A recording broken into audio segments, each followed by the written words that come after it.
Good day everyone, welcome to my channel. So in this video guys, I will teach you on how to write an inventory system using Microsoft Visual FoxPro. Before we start, I would like to say thank you so much to all my viewers, silent viewers, and supporters in my channel. Thank you for watching my videos. If you are new with my channel and then you like this video, please hit the like button. Don't forget to share and please support my channel guys by clicking the subscribe button. So let's begin. I'm using Microsoft Visual FoxPro to create this simple inventory system. So we have here several products. Let's say we want to add an item. Let's say for example bread. Quantity is 4. The price is 16.75 pesos. Click add item. Save record successfully. As you can see guys, no, it will add the record bread, the item quantity 4, unit price, and then the total cost will be 67 pesos, and then it will add up all the total cost now of the products like Nido milk, Lucky Me Pancit Canton. Okay, so Milo, Master Sardines, Coke, soft drinks, total value is 5,341.67. And then when I click the about button, it will display my name as the programmer, no, of this program that I wrote, inventory system. Basically this is already the starting point if you want also to create your point of sale system. The point of sale system is connected to your inventory system. Every time that there is a purchase, it will subtract also to the quantity of a certain product in your inventory system. Now how the code works, no? First, we will have a table here, a database, and then we have a table called inventory. We will modify, no, we will browse, no.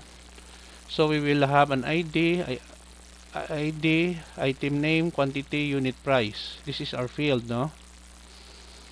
Okay. So okay, we have here the table, no, of our designer, no, inventory DBF.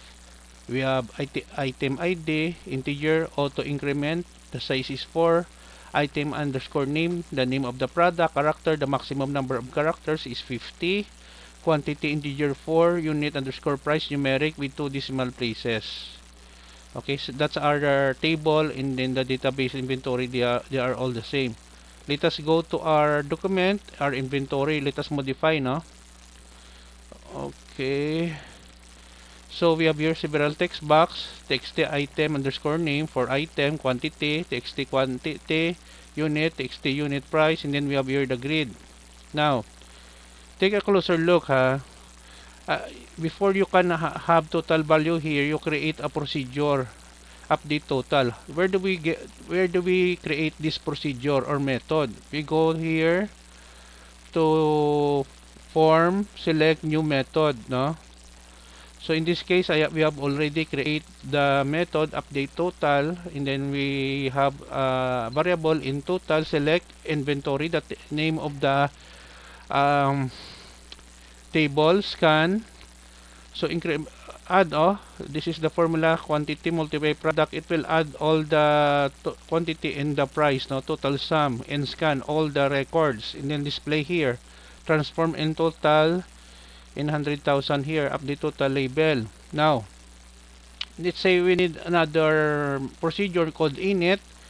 So in the init, open for the grid, no, to display, and then we have also here refresh inventory, the table, grid, count the number of items, grid, we hide the items here, visible, and then the another column, no, the computed column, that is the total cost, quantity, and unit price, no, and then this form up total, no. The update total is the update total here, variable that will compute. Okay, so there is a method, no, to do that, no. Now let's go back, no, to the add item button. Add item, SQL statement, insert, the table is inventory, field, item underscore name, quantity, unit price, values, all trim, capital letters. This item value will be automatically convert into capital letters. Val, quantity, quantity unit, value. So message box. Now we must able to inform the user that the record is successfully saved in our table. This form refresh, this form update total to refresh the values here, no? Sa in our total sum, no? And then about, okay, message box only, the name, yours truly, etc., no? Okay, so when we save, when we right click, run form, okay, another value, let's say for example, sprite, no? Let's say 45, 35, the price of sprite is 6.25. Click item, add, successfully add. Dynamically, it will total add the value here. The last value of the sprite is 35 quantity. The price is 6.25 multiply only. So we have the total value of our items will be 5,560.42. Click about, it will display about the programmer, no?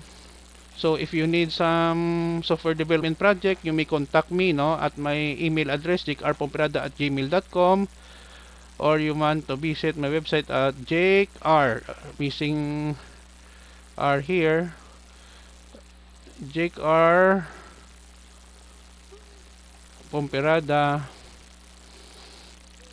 at .com, no?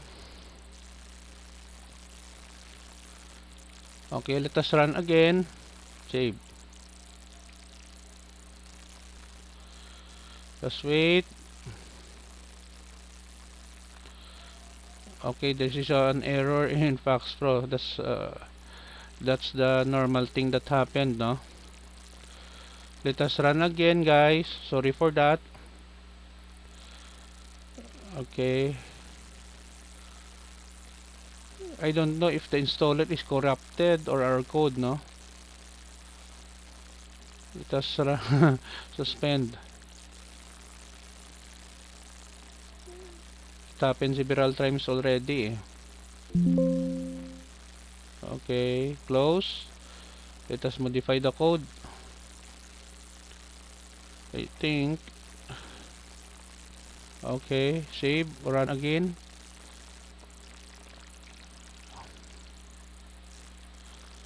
Okay, this is again the error, no? I don't know if it is the problem with FoxPro itself installer.